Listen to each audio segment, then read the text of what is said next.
Hello viewers, welcome back to my channel foodie girl Nivi. আজকে আপনাদের জন্য নিয়ে এসেছি আলু দিয়ে দেশি মুরগির ঝোল। আমি এখানে দেশি মুরগির ঝোল রান্নার রেসিপিটি খুব সহজ উপায়ে দেখানোর চেষ্টা করেছি। আশা করি ভিডিওটি আপনাদের ভালো লাগবে।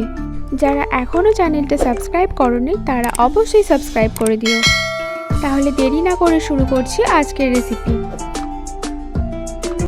মাংসটা আদা বাটা, হলুদ গুঁড়ো, লঙ্কা গুঁড়ো, লেবু আর একটু দই দিয়ে ভালো করে ম্যারিনেট করে আমি ফ্রিজে রেখে দিয়েছি।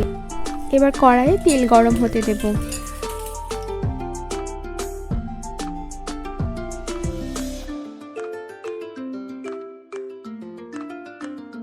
তেল গরম হয়ে গেলে এতে রসুন বাটাটা দিয়ে পেঁয়াজগুলো ভালো করে ভেজে নেব।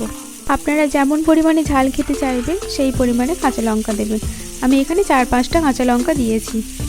এরপর টমেটোটাও দিয়ে দিলাম। পেঁয়াজ ভাজার সময় হাফ চামচ চিনি মিশিয়ে নেবেন। পেঁয়াজগুলো লাল লাল করে ভেজে নেব। এবার মশলাটা পেঁয়াজে ঢেলে দিয়েছি। মশলাটাতে আমি আদা বাটা, লঙ্কা গুঁড়ো, হলুদ গুঁড়ো, জিরে গুঁড়ো, ধনে গুঁড়ো দিয়েছি। পরিমাণ মতো নুন দিয়ে মশলাটা কিছুক্ষণ কষে নিয়েছি। 1.5 চামচ মতন কাশ্মীরি লঙ্কার গুঁড়ো অ্যাড করেছি। এবার ম্যারিনেট করে রাখা মাংসটা দিয়ে কিছুক্ষণ ভালো করে নাড়াচাড়া করে নেব।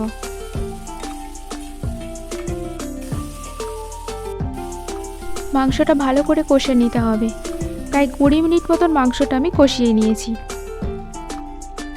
এরপর আমি আলুগুলো অ্যাড করে দিয়েছি। যেহেতু আমি মাংসটা একটু ঝোল ঝোল করেই রান্না করব, তাই আমি অনেকটা পরিমাণ জল এখানে দিয়ে দিলাম। যে জলটা আমি মাংসে অ্যাড করলাম সেটা আমি আগে থেকে গরম করে রেখেছি। যেহেতু দেশি মুরগির মাংস, তাই সেদ্ধ হতে একটু বেশি সময় লাগে, আর কড়াইয়ে রান্না করলে সময়টা একটু বেশিই লাগে। এরপর 1 ঘন্টা আমি মাংসটা ফুটতে দিলাম যাতে ভালো করে মাংসটা সেদ্ধ হয়।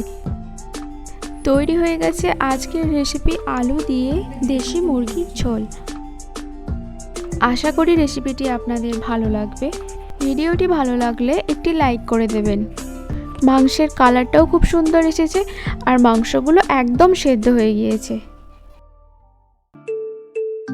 এবার দেশি মুরগির মাংসের গরম গরম ঝোল গরম গরম ভাতের সাথে পরিবেশন করুন।